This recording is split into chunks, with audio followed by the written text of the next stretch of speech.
और उस बहन का सवाल मुझे बड़ा ही इंटरेस्टिंग लगा और मैंने ये ज़रूरी समझा कि इसको रिकॉर्ड किया जाए। उन्होंने पूछा कि जब कि हमारे पास 4 आना जेल है, हमारे पास 1 अंजील होनी चाहिए, 4 क्यों हैं? तो ये एज ए क्रिश्चियन होते हुए मुझे बड़ा ही अजीब क्वेश्चन लगा, जबकि ये एक तो होता है जब कोई गैर मसीही सवाल करे मुझे तो फिर एक बड़ी अजीब सी फीलिंग ना हो, लेकिन जब एक क्रिश्चियन को सवाल ऐसा करता है तो फिर ज़रूर अजीब सी फीलिंग होती है कि यार इस बंदे ने किस तरह का क्वेश्चन किया है कि हमारे पास 4 अनाजील हैं और इन 4 अनाजील की बावजूद हमारे पास 1 होनी चाहिए, इन 4 की जगह 1 होनी चाहिए, 4 क्यों है? तो जब कोई क्रिश्चियन इस तरह का सवाल पूछता है तो बड़ा अजीब लगता है कि यार इस बंदे को पता नहीं है इस बारे में कि 4 अनाजील नहीं बल्कि 1 ही अंजील है। तो कोई गैर मसीही पूछे तो फिर तो एक बनता है कि अजीब ना भी हमें लगे, लेकिन इस बारे में हकीकत के अंदर सभी को जानने की ज़रूरत है, क्योंकि बहुत सारे लोग इस बारे में नहीं जानते और ये वाकई ही हकीकत बात है, बहुत सारे लोग इस बारे में नहीं जानते हैं। जब हम ये कहते हैं 4 अनाजील के बाद इन 4 की जगह 1 अंजील क्यों नहीं है, तो जब हमारे अंदर ये क्वेश्चन आता है तो इस सवाल का जवाब हासिल करने के लिए सबसे पहले हमें अंजील लफ्ज़ का मतलब जानना ज़रूरी है। जब हम अंजील लफ्ज़ का मतलब जानेंगे तो फिर हमारे लिए किसी हद तक आसानी होगा कि हम इस सवाल को क्लियर कर पाएँ। अंजील लफ्ज़ का मतलब होता है खुशखबरी, और खुशखबरी क्या है? खुदावंद यीशु मसीह ने सलीब पर जान दी, हमारे गुनाहों के लिए कुफारा दिया, वो मरे, तीसरे दिन जी उठे और हमें नजात का रास्ता दिखाया, और यही सबसे बड़ी खुशखबरी है। अब एक ही खुशखबरी को 4 बंदों ने बयान किया है, 4 बंदों ने एक ही अंजील के बारे में लिखा है, तो इसमें गलत बात कौन सी है? तो हमारे पास 4 अंजील नहीं, अंजील एक ही है, 4 बंदों ने एक अंजील के बारे में लिखा है। अब इसमें खूबसूरती की जो बात है, जो एक बंदे ने यानी मत्ती ने जो लिखा ये, और जो मरकस ने और जो लूका ने और यूहन्ना ने लिखा, चारों ने अलग अलग पॉइंट ऑफ व्यू से लिखा है। तो जो मत्ती से छूटा वो मरकस ने लिखा, जो मरकस से छूटा वो लूका ने लिखा, जो लूका से छूटा वो यूहन्ना ने लिखा।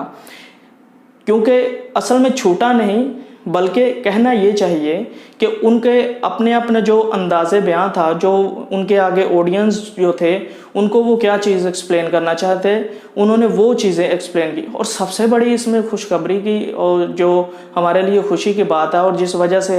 हमें ये सबूत मिलता है कि बाइबल मुक़द्दस खुदा का कलाम है,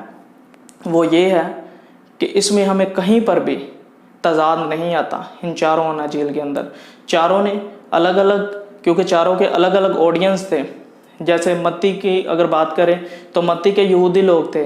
मत्ती जैसे वो बयान कर रहा था निसब नामों को लेकर, और उसके बाद पेशन गोइयों को, सबसे ज़्यादा पेशन गोइयाँ भी मत्ती ने बयान की, और फिर यीशु मसीह को एज ए बादशाह के तौर पर पेश किया यहूदियों के आगे, और वो जिस मसीहा के आने का इंतज़ार कर रहे थे उस अंदाज से बताया कि यीशु मसीह ही वो मसीह हैं जिसका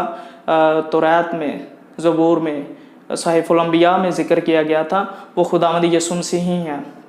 फिर इसके बाद जो मरकस की अंजील लिखी गई, मरकस के ऑडियंस अलग थे, रोम के मसीही। तो मरकस का मकसद था रोम के मसीहियों का ईमान मजबूत करना, उनको मोटिवेट करना, ताकि उनका ईमान नीचे ना आए, डोले नहीं, बल्कि उनका और भी ईमान मजबूत हो, और इससे वो सुनकर मोटिवेट हो, यीशु मसीह के मौजज़ात को सुन के, तो उनके अंदर एक मोटिवेशन पैदा होता है कि वो और भी ज़्यादा कलाम की गहराइयों को जानने में अपनी ज़िंदगी को सर्व करें। इसके बाद लूका ने पहले बाब की पहली आयत में ये बताया है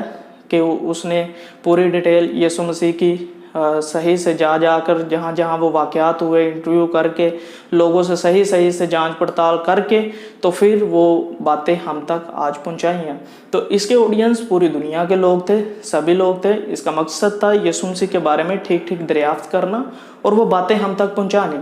और यूहन्ना की बाबत, यूहन्ना के ऑडियंस अलग थे। यूनानी जो फ़िलोसोफर थे उनके बारे में, उनके लिए और उसके बाद यहूदी आलमों के लिए और ख़ास तौर पर उन लोगों के लिए जो उस वक़्त, क्योंकि उस वक़्त एक बात बहुत पाई जाती थी, कुछ यीशु मसीह को सिर्फ इंसान ही मानते थे और कुछ लोग यीशु मसीह को सिर्फ खुदा ही मानते थे। तो इस कन्फ्यूज़न को दूर करने के लिए यूहन्ना ने यीशु मसीह को एज ए इंसान भी और एज ए खुदा भी दोनों एक्सप्लेन किया है। तो ऐसे चारों अनाजील हम कहते हैं। एक और बात, जब हम बाइबल मुक़द्दस को देखते हैं, जब बाइबल मुक़द्दस का सबसे पहला पेज हम देखेंगे तो वहाँ पर अनाजील नहीं लिखा होगा, बल्कि वहाँ पर अंजील मुक़द्दस, एक ही अंजील के बारे में लिखा होता है, क्योंकि एक ही अंजील है और उस अंजील के बारे में पूरी बाइबल बयान करती है, उस खुशखबरी के बारे में। तो इसलिए ये भी एक हमारे पास सबूत है, और सबूत क्या, ये हमारे पास सबसे बड़ी है ही खुशखबरी, खुशी की ये खबर है हमारे लिए, निजात का ये रास्ता है। तो इसलिए मत्ती, मरकस और लूका ने, चारों ने एक ही अंजील को बयान किया है, और ना कि उन्होंने कोई अलग अलग अंजील के बारे में बयान किया। अगर तो उन्होंने कोई अलग अलग लिखा होता तो फिर हम कहते कि हाँ अलग अलग है, इसलिए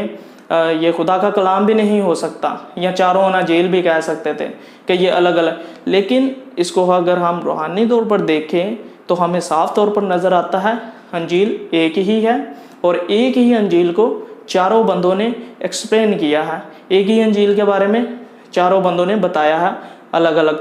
पॉइंट ऑफ व्यू से। तो इसलिए इसको देख के, जान के, समझ के,